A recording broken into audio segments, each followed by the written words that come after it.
And then my DVR fucked up. And it skipped from an hour and a half into the show to the last 4 minutes of the show. But the last 4 minutes were probably the next pertinent thing that happened. Was it not? Well, there was also the Bronson Reed, Braun Strowman Oh, match. That's right. I'm sorry. Well, I got the clip of that as it was on a different pad. Because I couldn't watch that on the DVR, but I had to see it because we talked about it. Well, we talked about what could this match be? Why are they doing Well, this yes, match? last week we said, oh, God, I was very trepidatious that this match would be bowling shoe ugly, as Jim Ross would say. And so, hold on, I have now the proper pad. I went back and watched that on the YouTube. Bronson Reed and Braun Strowman. What did I say was going to happen? Or what did I say I was afeared would happen, Brian? That Bronson Reed would have to take too many bumps off the guy while they're building him up? No, just that they would, the idea that they would have to have the match before they do the angle.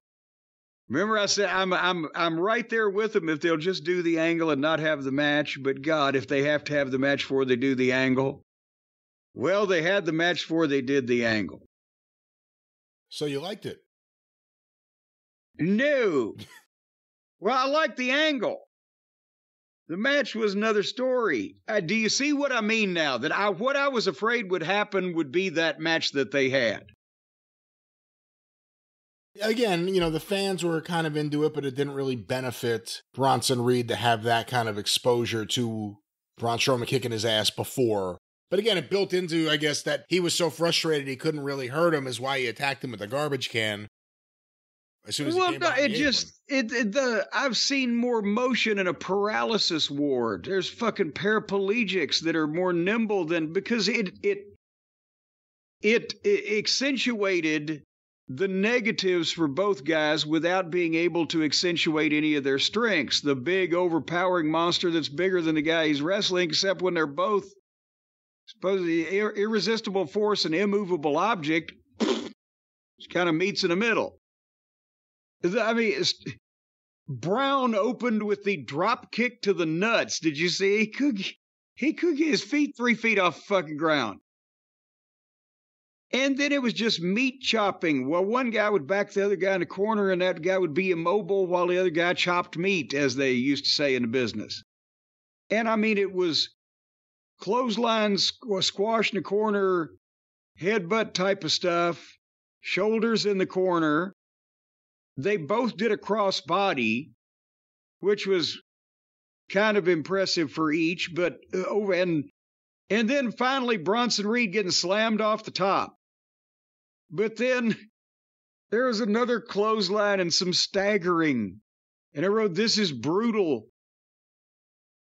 And it went like that basically until, you know, they fought to the back and they ran each other into the video screen a couple of times. And I wrote, the pace is glacial. And then Bronson Reed is trying to walk out through Gorilla. He's not even running because the other guy was probably so blown up he couldn't run to catch him if the fucking guy did run.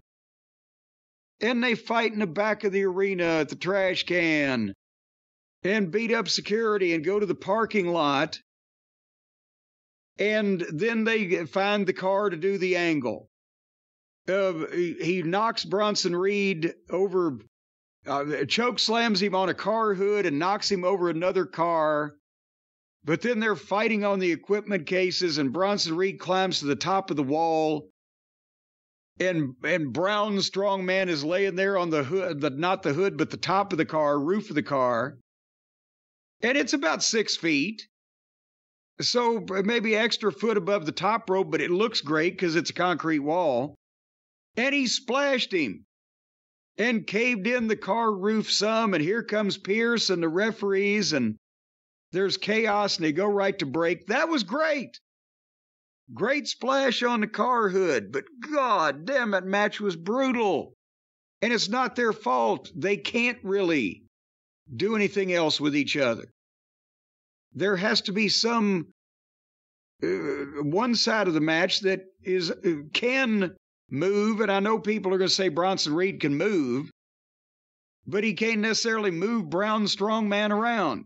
Do you see what I'm saying? What match was better, this one or Adam Page versus Tomohiro Ishii? Well, this one.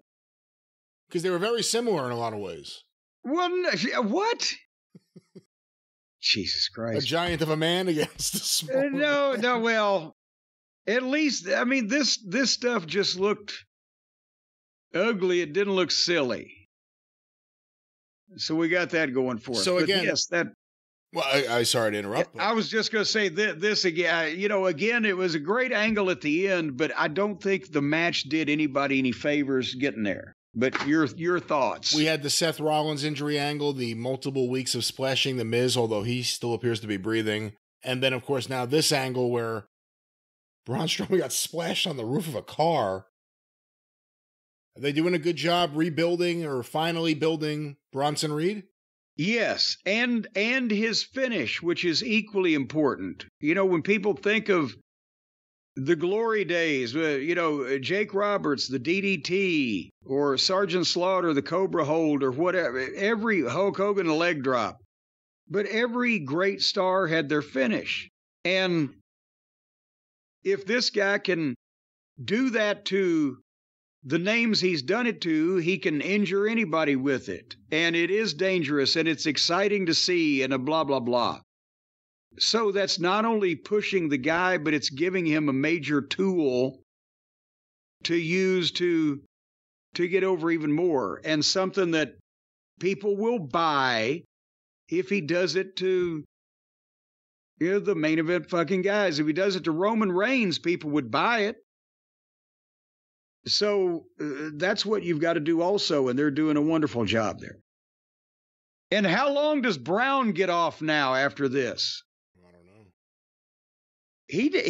He was off for what, a long fucking time, and then suddenly popped back up, and then perhaps he's sitting. Well, can that be a new verb or something? I don't know. Maybe too soon.